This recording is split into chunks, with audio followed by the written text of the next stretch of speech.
سورہ کوثر قرآن کی سب سے چھوٹی سورہ ہے، مگر اس کا اثر سب سے بڑا ہے۔ صرف 3 آیات، لیکن ان 3 آیات میں دنیا بھی ہے، آخرت بھی، رزق بھی، عزت بھی، اور دشمنوں کی شکست بھی۔ اللہ فرماتا ہے، اِنَّا أَعْطَيْنَاكَ الْكَوْثَرَ، ہم نے تمہیں کوثر عطا کیا۔ یہ صرف نبی کریم صلی اللہ علیہ وسلم سے خطاب نہیں، یہ امت کے لیے پیغام ہے، یہ اعلان ہے کہ دینے والا اللہ ہے، اور جب اللہ دیتا ہے تو گنتی ختم ہو جاتی ہے۔ کوثر کا مطلب صرف جنت کی نہر نہیں، کوثر کا مطلب ہے خیر کثیر، بے شمار بھلائی، ایسا رزق جس میں کمی نہ ہو، ایسی برکت جس میں زوال نہ ہو۔ لیکن سوال یہ ہے کہ آج ہم یہ سورہ پڑھتے ہیں، پھر بھی تنگی کیوں ہے؟ پھر بھی دل بے چین کیوں ہے؟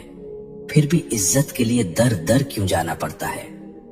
یہاں ایک نقطہ ہے، اور یہی نقطہ اکثر لوگ کھو دیتے ہیں۔ سورہ کوثر صرف زبان سے پڑھنے کی سورہ نہیں، یہ مزاج بدلنے کی سورہ ہے، یہ شکوہ چھوڑنے کی سورہ ہے، یہ شکر سکھانے کی سورہ ہے۔ جو اللہ پر چھوڑ دیتا ہے، اللہ اسے کوثر عطا کرتا ہے۔ شیخ عبد القادر جیلانی رحمت اللہ علیہ فرمایا کرتے تھے کہ جس بندے کا دل اللہ سے جڑ جائے، اس کے ہاتھ خالی نہیں رہتے، چاہے جیب خالی ہی کیوں نہ ہو۔ سنو، رزق صرف پیسہ نہیں، سکون بھی رزق ہے، صحت بھی رزق ہے، اولاد کی نیکی بھی رزق ہے، اور عزت سے جینا یہ بھی رزق ہے۔ سورہ کوثر ہمیں سکھاتی ہے کہ پہلے اللہ کی نعمت کو پہچانو، پھر اس پر شکر کرو۔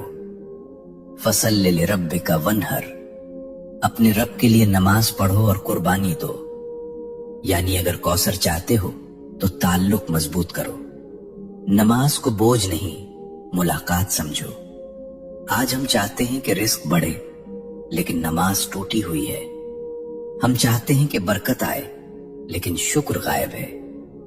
یہ سورہ ہمیں جھنجھوڑتی ہے کہ دشمنوں سے مت ڈرو، نظر والوں سے مت گھبراؤ، حسد کرنے والوں کو اللہ خود کافی ہے۔ ان نشانیہ کا هو الابتر، تمہارا دشمن خود کٹ جائے گا۔ یہ وعدہ ہے، یہ تسلی ہے، یہ اعلان ہے۔ اگر تم اللہ کے ہو گئے تو کوئی تمہیں مٹا نہیں سکتا۔ یہ سورہ دل کو ہمت دیتی ہے کہ خاموشی میں بھی اللہ کام کر رہا ہے، کہ صبر میں بھی عطا چھپی ہوئی ہے۔ لیکن یہاں ایک اور گہرا راز ہے جو اکثر لوگ نہیں جانتے۔ وہ راز یہ ہے کہ سورہ کوثر صرف پڑھنے سے نہیں، ایک خاص حال میں پڑھی جائے تو اس کے اثرات ظاہر ہوتے ہیں، اور وہ حال، وہ کیفیت، وہ لمحہ جس میں کوثر کے دروازے کھلتے ہیں،